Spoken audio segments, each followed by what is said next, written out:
बिस्मिल्लाहिर्रहमानिर्रहीम। अस्सलाम वालेकुम। मोहम्मद जमील शाहिद आपसे मुखातब है। स्टीम प्रोडक्शन एबी के सिलसिले में हमारा लेक्चर नंबर 14 है। ये जो पिछला लेक्चर था उसमें कुछ बातें रह गई थी। लेक्चर लंबा हो जाना था तो लंबा नहीं करना चाहते थे, तो वो बोरियत होती है।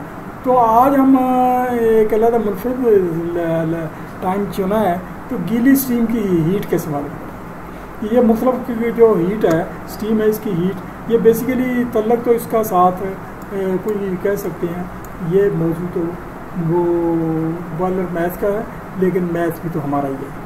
तो गीली स्टीम की यहाँ मैं आपको बोरियत नहीं करना चाहता था, यहाँ फार्मूला लिख रहा हूँ और मैं ज़बानी वजाहत करूँगा। अब गीली स्टीम की हीट तो हीट यानी वेट स्टीम जूल्स में मालूम करेंगे, केजीज हीट मालूम करेंगे। ये जो है ना हीट क्या है, ड्रम हीट है, जमा एक्सएल ये गीली स्टीम की हीट है। ये मैं बताता हूँ, आपको वजाहत करता हूँ कि ये क्या है। H means heat of drum water. Drum water की हीट हमने पिछले फार्मूले के तहत ड्रम वाटर की हीट मालूम की जूल्स में। तो ये जो है ना साथ में ये एल जो है लेटेंट हीट है, स्टीम की लेटेंट हीट है। तो स्टीम की लेटेंट हीट है, तो एक्स क्या है, एक्स आपने किसी तरीके से मालूम किया कि ये आपकी स्टीम कितनी गीली है। अगर आपकी स्टीम फ़र्ज़ किया 0.92 है, जैसे ये यहाँ है, तो एल की वैल्यू कम हो जाएगी, एल की वैल्यू कम हो जाएगी। अगर 0.9 है तो और कम हो जाएगी। तो अगर 1 है तो एल की वैल्यू पूरी हो जाएगी। तो 1 का मतलब होगा कि ये ड्राई स्टीम होगा। तो इस वजह से ये एक्स आपको ड्राइनेस फ्रैक्शन के साथ मल्टीप्लाई करना पड़ेगा, यानी हीट ऑफ ड्रम वाटर जमा तो केजीज, जितने केजीज की मालूम करना है। तो ये सारा जवाब आपका जाउल में आएगा।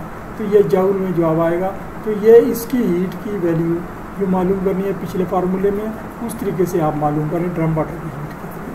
तो फिर साथ में ये ऐड कर लें।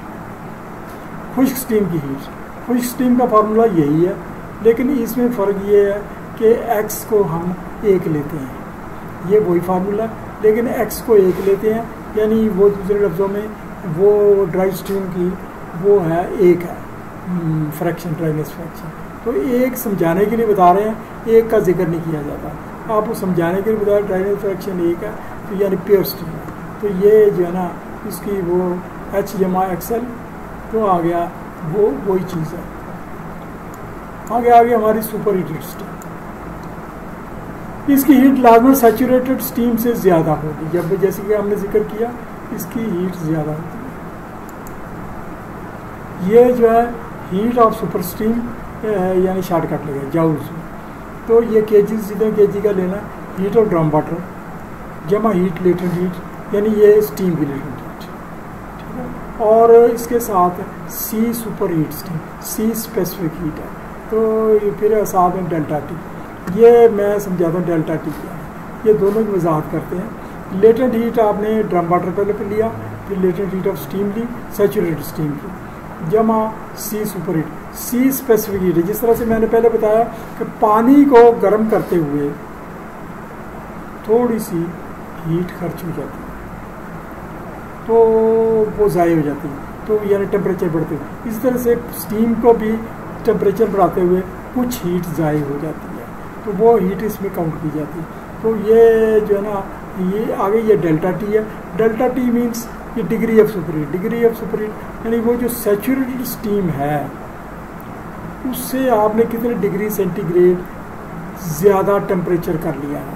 फ़र्ज़ किया कि एक, जैसे मैंने पहले मिसाल दी, एक 105 केजी स्टीम की प्रेशर की स्टीम थी, केजी पर स्क्वायर सेंटीमीटर, उसका टेम्परेचर 325 डिग्री सेंटीग्रेड था।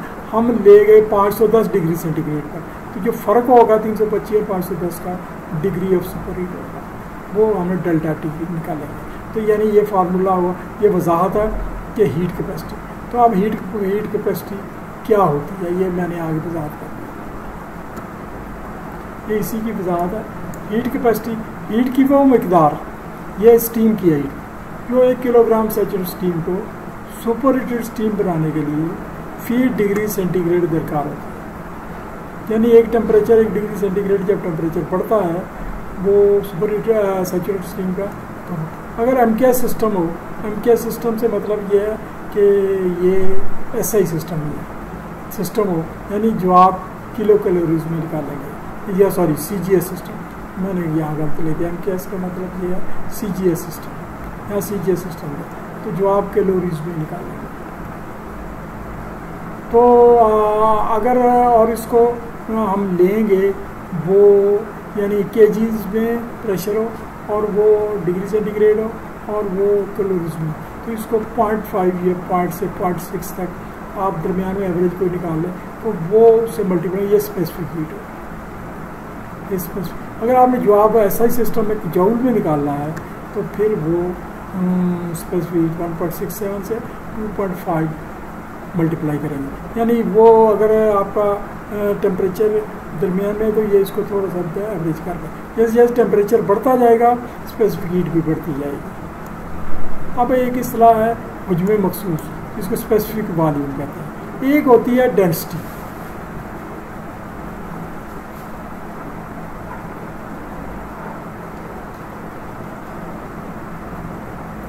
एक होती है डेंसिटी।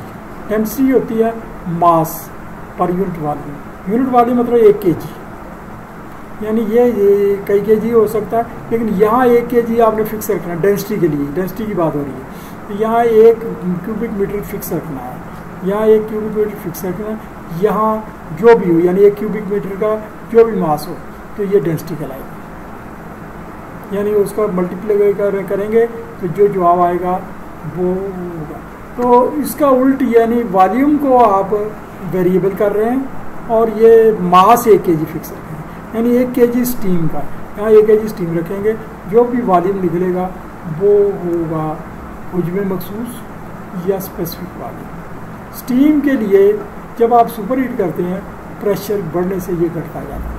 अच्छा, जब स्टीम का प्रेशर बढ़ता है, आम सैचुरेटेड स्टीम, प्रेशर बढ़ने से ये घटता जाता है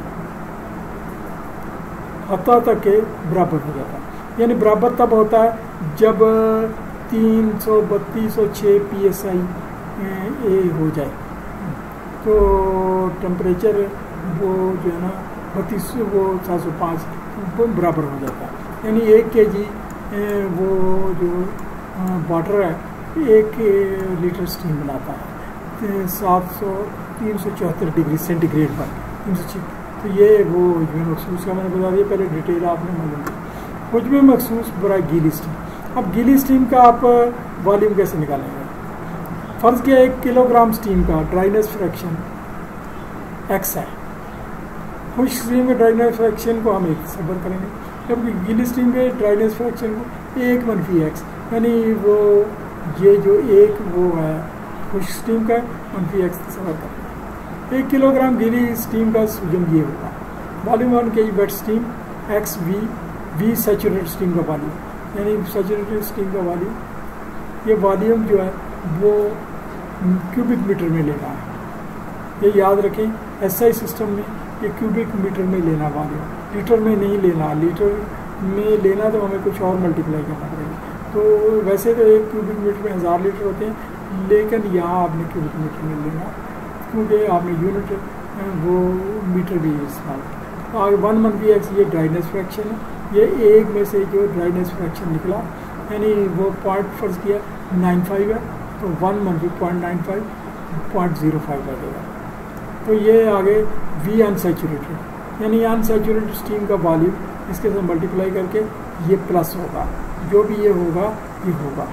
तो यानी दूसरे लफ्ज़ों में अगर 0.5 है तो अगर आपने अनसैचुरेटेड का लाजमी तौर पर वो वॉल्यूम कम होगा, तो इसे मल्टीप्लाई करके ये बहुत ही एक छोटी सी मकदार है सर। अब 1 - x बहुत कम वैल्यू का हामिल रह जाता है। जैसे मैंने अभी बताया आपको कि ये इसको अनसैचुरेटेड स्टीम का वॉल्यूम इससे कम होगा, सैचुरेटेड से कम होगा, और वो 0.5 से यानी ये 1 - 0.95 0.05 से ये मल्टीप्लाई करें और कम हो जाएगा। हम इसको नेगलेक्ट कर देंगे, गीली स्टीम के लिए इसको नज़रअंदाज कर देंगे। तो यानी हम मसावात के इससे इसको हम नज़रअंदाज कर देंगे, तो वॉल्यूम हमारा यही रह जाएगा। यानी दूसरे लफ्ज़ों में सैचुरेटेड स्टीम वाला ही वॉल्यूम हम काउंट करेंगे। तो गीली स्टीम का तो फार्मूला यही रहेगा V सैचुरेटेड, तो ये 1 होगा तो 1 इसके साथ लिखो ना लिखो। और दूसरे लफ्ज़ों में गीली स्टीम का और सैचुरेटेड स्टीम का हम वॉल्यूम एक जितना ही तस्वर करें। अगर एग्जैक्ट किसी ने निकालना है तो फिर ये फार्मूला।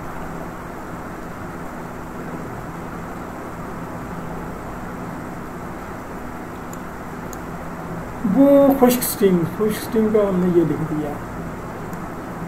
वॉल्यूम मकसूद है सुपर हीटेड स्टीम का वॉल्यूम निकालना थोड़ा अलग है।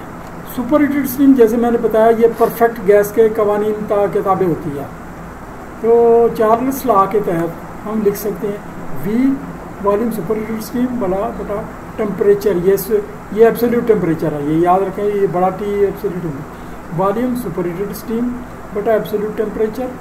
सुपर हीटेड स्टीम का एब्सोल्यूट टेम्परेचर के साथ तकसीम is equal to V saturated steam बटा एब्सोल्यूट टेम्परेचर ऑफ सैचुरेटेड। ये एक मसावात है, इसी से हम फ़ायदा लेंगे।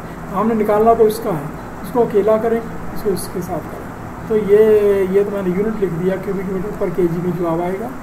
तो ये आए V सैचुरेटेड, ये भी क्यूबिक मीटर में। तो ये temperature super steam degree centigrade में या केल्विन में ले लें, लेकिन डिग्री सेंटीग्रेड में ले तो बेहतर है। तो क्योंकि डेल्टा T निकालना है वो, तो ये टेम्परेचर से ये भी से डिग्री C में ले लें, तो आपको जो जवाब आएगा उतना वो सुपर हीटेड स्टीम का वॉल्यूम बढ़ चुका होगा। आगे ये सवाल अक्सर मुझसे पूछ लेते हैं लोग, सुपर हीटेड स्टीम के फ़ायदे क्या हैं, क्यों करें सुपर हीटर क्यों लगाएं। इस स्टीम में हीट की मिकदार ज़्यादा होती है, जैसे पहले जिक्र हो चुका है, इसलिए प्रेशर ड्रॉप हुए बगैर ज़्यादा मिकदार हीट ट्रांसफर। तो ये जब हम किसी जगह हीट के लिए वेसलों को हीट करने के लिए इस्तेमाल करते हैं तो ज़्यादा हीट ट्रांसफ़र करती है। कंडेंसेट बहुत देर बाद बनता है। पहले तो ये हीट ट्रांसफ़र करने के बाद सैचुरेटेड स्टीम में तब्दील होती है।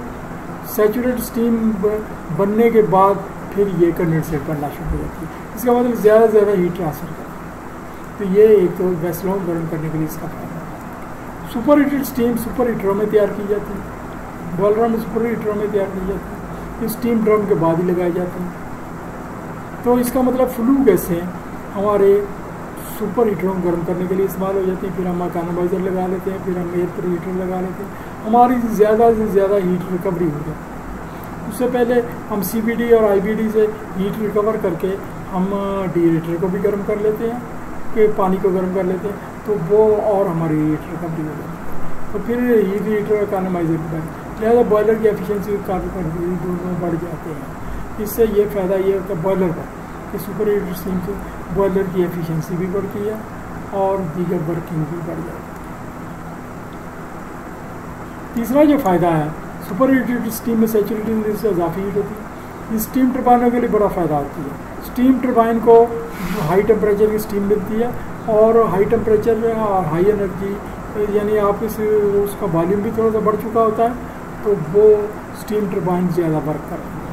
तो फिर उसके बाद वो कई मरतबा मुख्तलिफ मरहलों में उसकी हीट खर्च हो जाती है।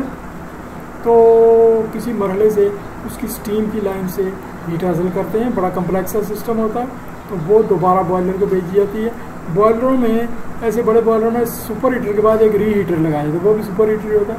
स्टीम की लाइन वहाँ जाती है, वहाँ से और हीट हासिल करके आती है, तो वो ज़्यादा वो हीटअप हो जाती है, वो आप वहाँ दी जाती है। ये याद रखें कि ये सिंपल नहीं होता, इतना सिंपल खेल नहीं है, तो उसका अलहदा से कंट्रोल वाल्व होता है, वो जो कंट्रोल करती है। दूसरे लफ्ज़ों में हीट मुकम्मल तौर पर चूस ली जाती है कंडेंसर टरबाइन में हीट की। उसके आखिरी मरहला जो है वो वैक्यूम होता है, तो वो वैक्यूम का मतलब ये है लो टेम्परेचर पर भी स्टीम रहती है और वो कंडेंसेट भी हासिल हो जाता है, हीट भी हासिल कर ली जाती है और कंडेंसेट भी ज़ाहिर हो जाता है। इसको वाटर ट्रीटमेंट प्लांट को पॉलिशिंग के लिए भेज दी। अब ये मैंने ज़िमनी सा है, इसका लेक्चर के साथ ताल्लुक़ तो कोई नहीं है, ये जनरल नॉलेज के लिए मुझे वैसे ख्याल आया कि सुपर हीट स्टीम का मुस्तकबिल क्या है। ये मैंने 600 डिग्री सेंटीग्रेड तक अगर स्टीम का टेम्परेचर 600 डिग्री सेंटीग्रेड बढ़ा दिया जाए, स्टीम आयनाइज होनी चाहिए। आपको पता है कि पानी हाइड्रोजन और ऑक्सीजन का मरकब है, हाइड्रोजन और ऑक्सीजन के रिएक्शन से ये पानी हासिल होता है। तो यानी जब हम टेम्परेचर बढ़ा देते हैं तो वो बतदरीज आयनाइज होनी शुरू हो जाती है।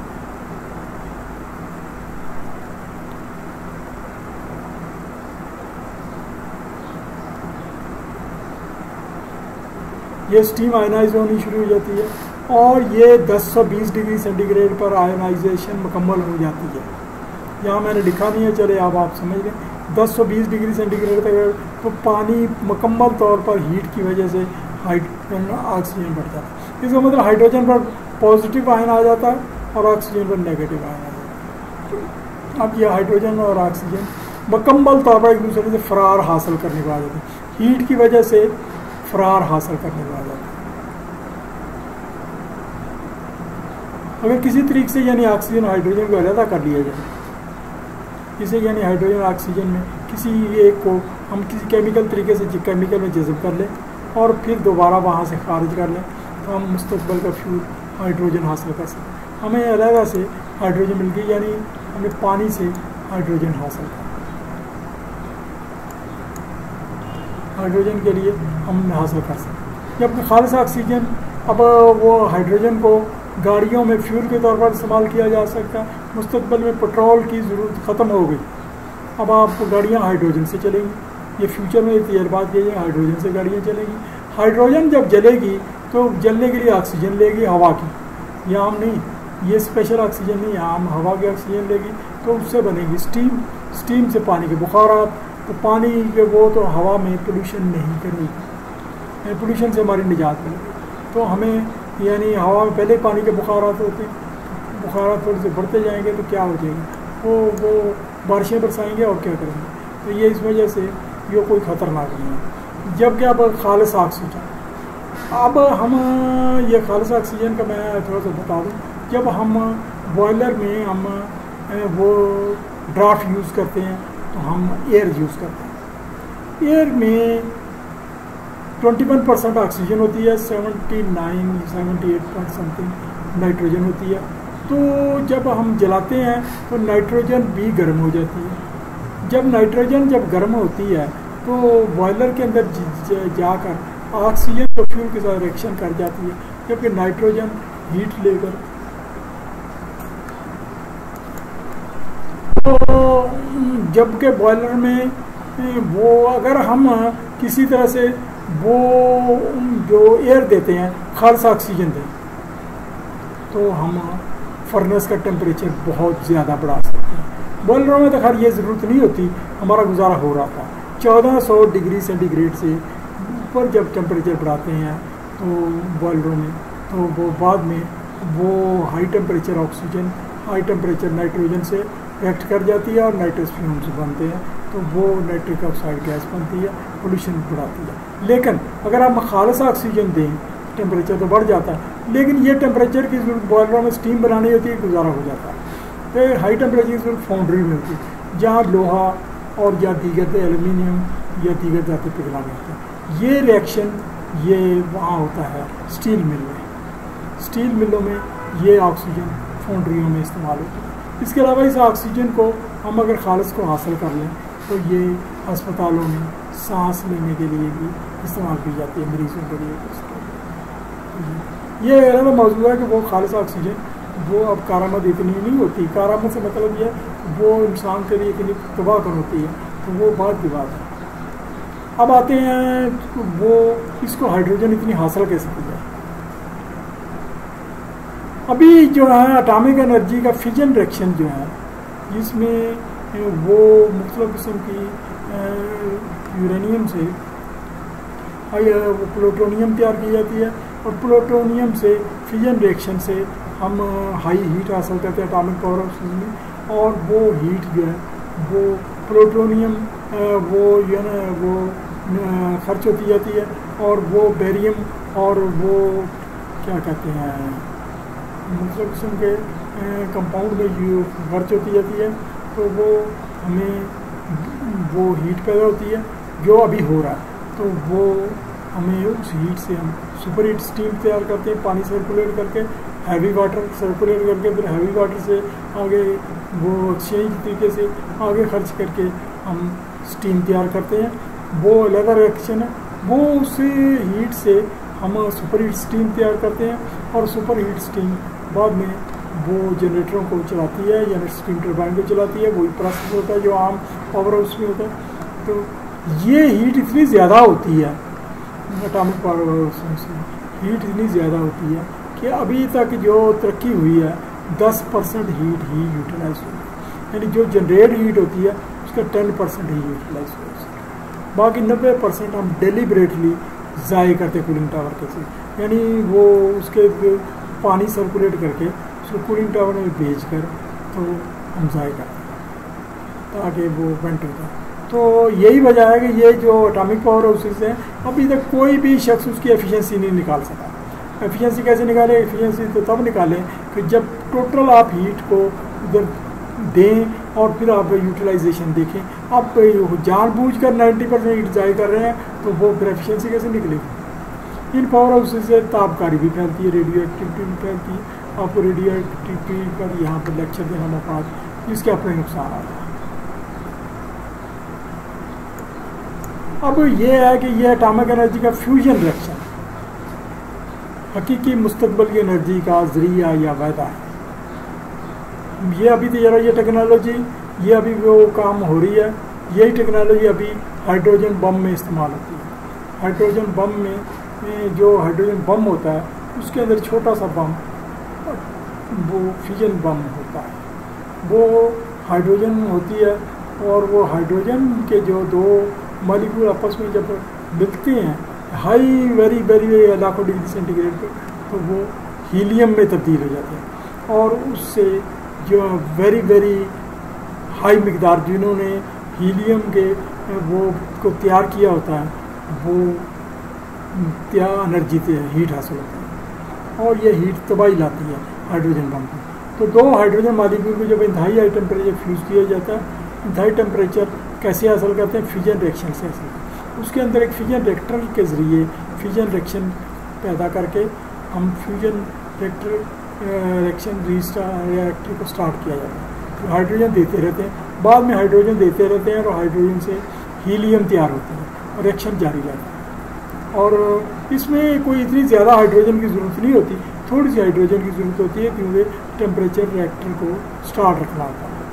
तो हाइड्रोजन मॉलिक्यूल की फ्यूजन से वो हीलियम मॉलिक्यूल में तब्दील होता है। तो इससे लाखों डिग्री सेंटीग्रेड की हीट हासिल होती है। तो जिससे यानी बाई प्रोडक्ट के तौर पर मुश्किल कंट्रोल वाली बहुत हाई टेम्परेचर वाली हीट यानी लाखों डिग्री सेंटीग्रेड हासिल होती है। ये जो रिएक्टर है अभी तक पूरी दुनिया में एक भी नहीं तैयार, कहीं भी कंट्रोल नहीं हो रहा ये जो, लेकिन इस रिएक्शन को मतलब कंट्रोल किया जा रहा है। अभी तो अगर रिएक्टर तैयार करें मेरी तो भाई है। ये जो अमेरिका, बरतानिया, France, Japan, Germany, Italy, Canada, Australia, इन्होंने फ्रांस में ये तजर्बात किया जाए, वो खर्चा कर रहे हैं और वो फ्रांस भी खर्चा कर रहा है। तो बहुत तजर्बात हो रहे हैं फ्यूजन रिएक्टर बनाने के। कल एक खबर थी, आज की छोटी सी अखबार की खबर है, एक उसकी ज़रूरत के मुझे नहीं अभी इल्म वो किस किस्म की ज़रूरत है। वो एक बहुत बड़ा मैग्नेट तैयार कर लिया गया। वो मैग्नेट इतनी कैपेसिटी का है, अमेरिका से तैयार होकर आया, फ्रांस भेजा गया। तो वो मैग्नेट इतनी एनर्जी का है कि वो एक बहरी जहाज़ को अपनी तरफ खींच सकता है, यानी मैग्नेट दूर से अट्रैक्ट कर सकता है। और बहरी जहाज़ भी वो जो एयरक्राफ्ट कैरियर है, एयरक्राफ्ट कैरियर बहुत बड़ा होता है। हवाई बहरी जहाज़ों में सबसे बड़ा वो जो है ना एयरक्राफ्ट कैरियर होता है, तो वो उसको भी अट्रैक्ट कर सकता है। तो ये वो इतना खर्चा किया जा रहा है। अब अगला सवाल ये पैदा होता है, ये खर्चा हमारी ही इस्तेसाल की कीमत पर तैयार किया जा रहा है। हमारा इस्तेसाल करके बहुत बहुत बहुत पैसा कमाया जा रहा है और उस पैसे से ये तजर्बात किया जा रहा है। पर बात यह है कि इस सिस्टम में ताबकारी का ख़तरा नहीं है। इस सिस्टम में को अगर कंट्रोल कर लिया जाए तो आगे मुस्तक़बिल में बहुत फ़ायदा है। मैं वो उस पर आगे बात करता हूँ। तफसीली प्रोग्राम जो उनके ज़हन में है वो ये है। बहुत हाई टेम्परेचर स्टीम को जो बड़े टेम्परेचर चैम्बर में एक्सचेंज से गर्म का आयनाइज हो चुकी, दो अलग-अलग चैम्बर में गुजारा जाएगा। यानी जब वो आयनाइज हो चुकी है तो दो अलग-अलग चैम्बरों में गुजारा जाएगा। तो हाइड्रोजन एक इलेक्ट्रोड से चार्ज अपना खो देगी और हाइड्रोजन मालिक्यूल में तब्दील होगी। तो जब खो देगी तो उसके साथ आगे एक तार या कंडक्टर लगाया जाएगा, वो कंडक्टर वो इलेक्ट्रिसिटी जनरेट करेगा। अब उस कंडक्टर को दूसरे चैम्बर से जोड़ा जाएगा जिसमें ऐसा ही वो ऑक्सीजन अपना चार्ज खोएगी, यानी दूसरे लफ्ज़ों में ऑक्सीजन से चार्ज वो हाइड्रोजन से चार्ज ऑक्सीजन की तरफ जाएगा। सलूक को ऐसा ही सलूक किया जाएगा तो चार्ज को वो सर्कुलेशन शुरू हो जाएगी चार्ज की। तो ये चार्ज की सर्कुलेशन को ही बिजली कहते हैं। तो इलेक्ट्रोड को कंडक्टर से जोड़ने से पॉजिटिव से नेगेटिव की तरफ करंट फ्लो करेगी। कुछ लम्हे बाद यही स्टीम दूसरे को दी जाएगी तो नेगेटिव से वो यानी उल्ट चैम्बर होगा तो वो फ्लो करेगी। इस तरीके से एक रिक्वायर्ड फ्रीक्वेंसी पर अल्टरनेटिंग बिजली जनरेट होगी। कितने वोल्टेज होंगे इस पर तजर्बात जारी हैं कि वैसे तो हाई वोल्टेज ही होंगे तो वो हाई वोल्टेज हासिल होंगे। अब ये जो स्टीम है यहाँ से वो हासिल जो होगी तो यानी मुस्तकबिल में इस तरीके से टर्बो जनरेटर से निजात मिल जाएगी, बड़ा शॉर्टकट हो गया। तो वो आपको हाई जो है ना मिकदार में आपको एसी करंट हासिल होगा। अब दूसरे मरहले में हाइड्रोजन ऑक्सीजन को अलग करेंगे। वो चार्ज तो उन्होंने खो दिया, हाइड्रोजन अलग हो गया अपना चार्ज को होगा और ऑक्सीजन अलग होगा। ये हाइड्रोजन ऑक्सीजन को फिर आगे अलग करके वो मुल्क की ज़रूरियात के लिए इस्तेमाल किया जाएगा। जिस तरीके से मैंने पहले कहा हमें ऑक्सीजन की अलग ज़रूरत है, हाइड्रोजन की अलग ज़रूरत है, ये गाड़ियों में सप्लाई होगा। मुख्तलिफ मराहल से गुजरने के बाद ये टेम्परेचर जो स्टीम सारी तो यूटिलाइज नहीं होगी। जैसे मैंने बताया कि 600 डिग्री सेंटीग्रेड के बाद आयनाइज होनी शुरू हो जाती है, 1020 डिग्री सेंटीग्रेड पर आयनाइजेशन मुकम्मल हो जाती है। तो ये जब वो टेम्परेचर गिरता जाएगा मुख्तलिफ, तो ये स्टीम कुछ तो सेपरेट होता है लेकिन कुछ स्टीम 600 डिग्री सेंटीग्रेड से नीचे गिर जाएगी, ये भी सुपर हीट होगी। तो ये आयनिक रिएक्शन वहीं एक्शन ख़त्म हो जाएगा। तो इसमें कुछ हाइड्रोजन वो फ्यूजन रिएक्शन के लिए यूज़ होगी, जो तकरीबन जो टोटल हाइड्रोजन की यही आयनाइजेशन ये प्रोडक्शन होगी उसका ज़्यादा से 0.5% मैंने ज़्यादा बताया, 0.1% ही यूज़ है। तो वो तो यानी जब ये वो आम स्टीम हासिल हो जाएगी सुपर हीट स्टीम, तो उसको रवायती जो जनरेटर है मैग्नेटिक इंडक्शन वाले उसमें स्टीम टरबाइन चलाकर बिजली पैदा की जाएगी। और आखिरकार को वो उसकी कंडेंसिंग टरबाइन होती है, कंडेंसिंग टरबाइन से बेल आकर हमें कंडेंसेट हासिल होगा। अब ये लास्ट में जैसे मैंने पहले बताया वो फ्यूजन रिएक्शन से हाइड्रोजन रिएक्शन हासिल होकर हीलियम गैस हासिल होती है और बिजली और वो हाई हीट पैदा होती है। तो हीलियम गैस का भी तो कुछ करना है, हीलियम गैस को ज़्यादा करके वो दीगर मकासद के यूज़ होगी। हीलियम गैस थोड़ी सी किसी हद तक गर्म गैस वो बैलून में, ऐसे बैलून में इस्तेमाल होती है जो एयरशिप बनाने के लिए काम होती है। पहले जब हवाई जहाज़ के बनने से पहले, अभी भी इस्तेमाल हो रहे हैं, बड़े बड़े एयरशिप इस्तेमाल होते हैं जो गर्म गैस से लोगों को सवारी की। फर्स्ट वर्ल्ड वार में इससे पहले ये यूज़ होते थे जो लोगों को हवाई जहाज़ की तरह 100 मुसाफिर लेकर शिफ्ट होते थे। तो ये वो मैंने कुछ मुस्तकबिल की बातें, कुछ लोग इसको फजूल बातें कहेंगे, ये वो लोग कहते हैं जो वो कहते हैं कि आगे इल्म हमें वो बदहज़मी करेगा। तो वो कहते हैं जहाँ तक ज़रूरत बस वहाँ बस ठप ख़त्म। तो वो ज़िंदगी में ऐसे ही रहते हैं, वो ना तरक्की करते हैं ना कुछ, तो वो मज़ीद नहीं हासिल करते। तो मेरी बात ख़त्म हुई। अल्लाह ताला आपको खुश रखे। तो थैंक यू वेरी मच।